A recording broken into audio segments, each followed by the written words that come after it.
बिस्मिल्लाहिर्रहमानिर्रहीम अस्सलाम वालेकुम वरहमतुल्लाहि वबरकातुहू। मैं मोहम्मद अली वारिस समान आज एक बार फिर से डीएचए मुल्तान के हवाले से हाजिर हूँ। अगर हम देखें डीएचए मुल्तान ने जिस तरह आप लोगों को वाज़िया तौर पे आगाह किया था काफ़ी टाइम से, अगर हम देखें तो वो डेट भी एक्सटेंड कर रहा था कि जिन लोगों ने अपनी पेमेंट्स क्लियर नहीं की वो अपनी ओवर ड्यू पेमेंट जो हो चुकी है उसको आप क्लियर करें, अदरवाइज़ आपके प्लॉट को कैंसिल कर दिया जाएगा और आपको मज़ीद डेट नहीं मिलेगी। तो हम बेहतर जानते हैं कि 20 नवंबर तक की तारीख दी गई थी कि 20 नवंबर तक जिन लोगों ने अपनी पेमेंट क्लियर कर ली उनके प्लॉट कैंसिल नहीं होंगे, इसके बाद फर्दर कोई एक्सटेंशन नहीं मिलेगी। तो 20 नवंबर की जब डेट गुजरी कुछ लोगों ने पेमेंट वहां तक कर ली, हो सकता है कुछ लोगों ने 20 तारीख के 1-2 दिन बाद भी पेमेंट की होगी, लेकिन काफ़ी दिन अगर हम देखें तो उस पर कोई डीएचए ने रिस्पांस नहीं दिया कि आया उन लोगों के प्लॉट कैंसिल हो गए हैं या जिन्होंने पे कर दिया है क्या वो सेफ हैं।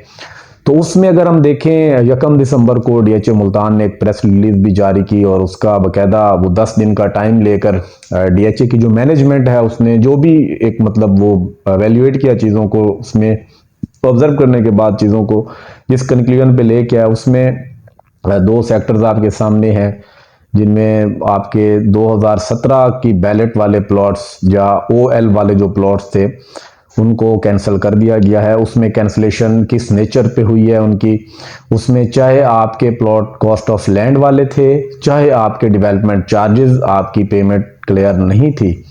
अब कॉस्ट ऑफ लैंड का आपको बेहतर पता है कि कौन से, कि जिनके इंस्टॉलमेंट वाले थे उन्होंने रखे हुए थे और पेमेंट नहीं की थी, तो वो कॉस्ट ऑफ लैंड क्लियर ना होने की वजह से उनके प्लॉट को भी कैंसिल कर दिया गया है, फ्रीज कर दिया गया है। दूसरी तरफ अगर हम देखें जिन्होंने इंस्टॉलमेंट डेवलपमेंट चार्जेस की क्लियर नहीं की उनके साथ भी यही हुआ है। और उसमें फर्दर डीएचए की जो प्रेस रिलीज के अंदर नीचे और नोट भी दिया गया था कि आपको जो ये टाइम हम मजीद दे रहे हैं दिसंबर के इस पूरे महीने की, कि आप दिसंबर के अंदर अगर अपना ये मैटर जो है वो उसका कोई हल निकाल लेते हैं, अपनी जो पेमेंट है ओवर ड्यू वो आप अपनी क्लियर कर देते हैं विद सरचार्ज। साथ में डीएचए ने ये भी वाजिया उसमें लिखा है कि आपकी जो रिमेनिंग अमाउंट थी वो तो आपने पे करनी है, उसके बगैर आपका अब कोई इसका वो हल नहीं है, वो आप करेंगे। साथ में उस पर जो सरचार्ज लगा हुआ है वो आप सरचार्ज भी पे करेंगे। फर्दर जो उस चीज़ में प्रेस रिलीज के अंदर अगर हम देखें तो वो वाजिया तौर पर आया हुआ है और वाकई प्लॉट कैंसिल हुए हैं, क्योंकि मेरी कुछ लोगों के साथ बात हुई है उसमें प्लॉट उनके फ्रीज हो चुके हैं। जिन्होंने 21 लाख में से कम डेवलपमेंट चार्जेस तकरीबन 50% से कम जिन्होंने शायद पे किए हुए थे उनके प्लॉट जो हैं वो इस वक्त कैंसिल हो चुके हैं, जिन्होंने कॉस्ट ऑफ लैंड नहीं दी थी। तो उनका भी फ़िलहाल के लिए यही हल है कि वो अपनी पेमेंट को क्लियर करें, अदरवाइज़ उनके जो हैं वो प्लॉट को वो कैंसिल ही समझें। तो इसमें अब इसका मार्केट पे क्या इम्पैक्ट पड़ेगा, क्योंकि ये तो चीज़ हो गई। अब इसमें से जो लोग पे कर लेंगे वो बच जाएंगे, जो नहीं करेंगे उसका क्या इम्पैक्ट पड़ेगा। इम्पैक्ट तो डेफिनेटली नेगेटिव पड़ना है, इसमें कोई पॉजिटिव इम्पैक्ट वाली बात किसी भी एंगल से देखने को मुझे नहीं मिली। जिस एंगल से भी अगर हम देखें, अब इसमें जिन्होंने पेमेंट करनी है सेफ हो गए, जिन्होंने नहीं करनी उनकी तो सारी पेमेंट जा रही है, स्टक हो रही है कि जो उन्होंने तब जितने का भी प्लॉट खरीदा था वो कीमत प्लस जितने डेवलपमेंट चार्जेस वो पे कर चुके हैं वो तो उनके स्टक हो गए। अब इसके लिए वो पैनिक होके वो लोग क्या करेंगे, वो अपने प्लॉट को सेल करने की तरफ जाएंगे कि हम अपने प्लॉट को सेल करते हैं। जाहिर सी बात है उनको कोई और दूसरा रास्ता नहीं दिख रहा है इस वक्त। अब अगर वो सेल करने की तरफ जाते हैं तो बायर इस वक्त जो मार्केट में मौजूद है या जो बाइंग करना चाहेगा, कीमतें पहले भी आप लोगों के सामने है कहाँ पे चल रही हैं, पोजेशन सेक्टर्स हों चाहे वो नॉन पोजेशन सेक्टर्स हों, कीमतें आपके सामने हैं।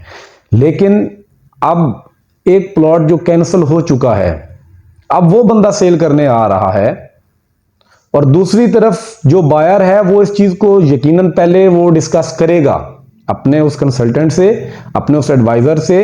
वो इन चीजों को पूछता है कि क्या उसने डेवलपमेंट चार्जेस पूरे अदा कर रखे हैं, अगर अदायगी है तो उस पर कोई सरचार्ज तो नहीं है, अगर सरचार्ज है तो वो क्लियर करवा के देगा सेलर। तो जाहिर सी बात है अब जब ये परचेजर क्वेश्चन करेगा तो चीजें उसके सामने होगी, मतलब कोई चीज ढकी छुपी नहीं है इस वक्त। सारी चीज़ें ट्रांसपेरेंट हैं, इसमें कोई चीज़ हिडन हो ही नहीं सकती।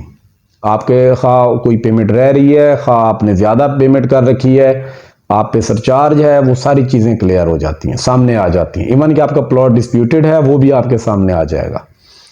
तो अब जब वो सेल करेंगे, परचेजर जाहिर सी बात है वो भी पेन लेगा, थोड़ा वो पैनिक भी होगा कि अगर मैं वो प्लॉट खरीदता हूं तो वो पहले पेमेंट क्लियर करेगा, डेवलपमेंट चार्जेस की भी वो क्लियर करेगा, वो साथ में सरचार्ज वाली भी क्लियर करेगा।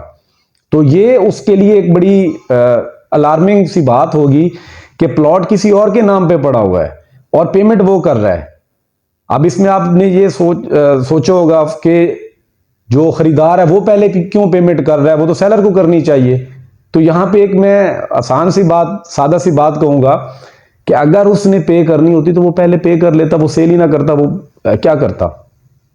अगर वो पेमेंट जो इस वक्त करेगा वो अपने प्लॉट सेल नहीं करेंगे। जहां तक मेरी समझ में आने वाली बात है कि अगर वो इस वक्त अपना कैश वहां पे और डालते हैं तो वो सेल करने की तरफ नहीं जाएंगे।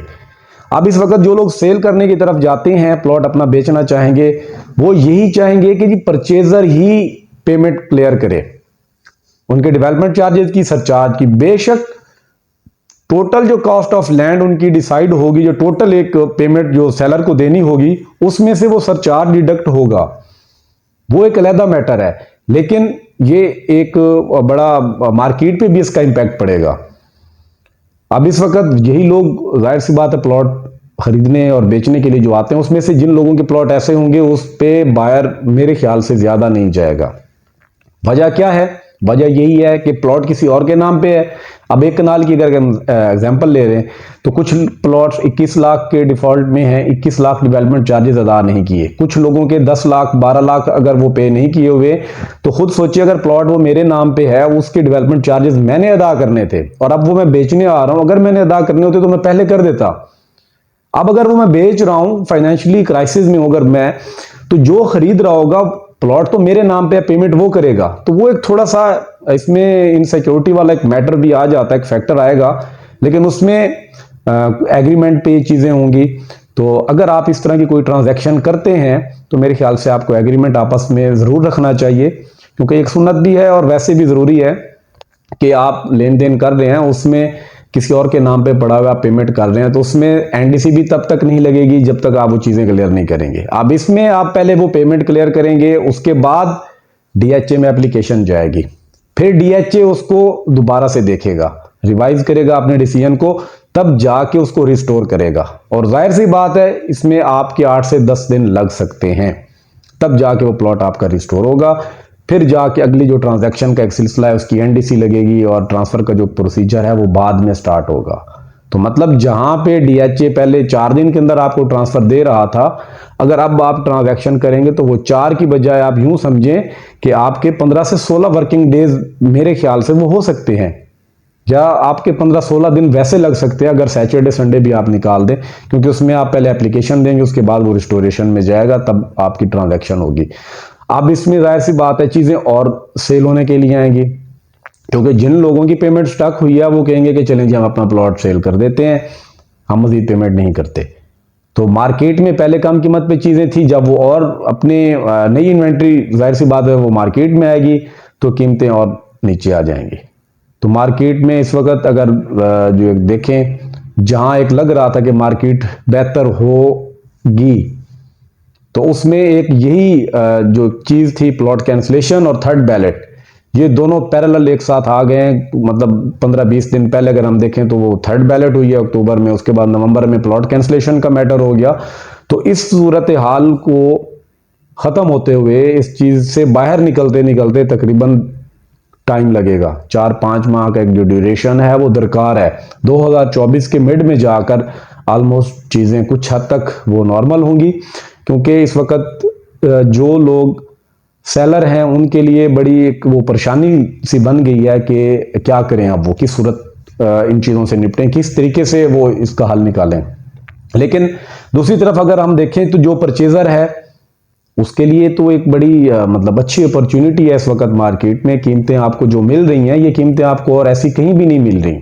आप किसी भी सोसाइटी में और जाते हैं, चाहे आप वापडा का नाम लें, रॉयल का नाम लें, आप यूनाइट अपना बुच विला का नाम लें, किसी भी सोसाइटी का आप नाम ले लेते हैं, तो वहां पे आपको जो कीमतें मिल रही हैं वो आपके सामने ही हैं। तो अभी इस वक्त जो कीमतें डीएचए के अंदर हैं वो कीमतें बड़ी बेहतरीन हैं।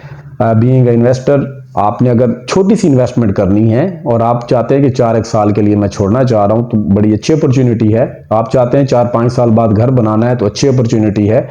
इवन के कुछ लोग मतलब फ्यूचर के लिए वो चीज़ें अपने बच्चों के लिए बना के रख रहे होते हैं कि जी जब वो बड़े हो जाएंगे, तो 100 मामलात होते हैं, तो उनके लिए भी एक अच्छी अपॉर्चुनिटी है।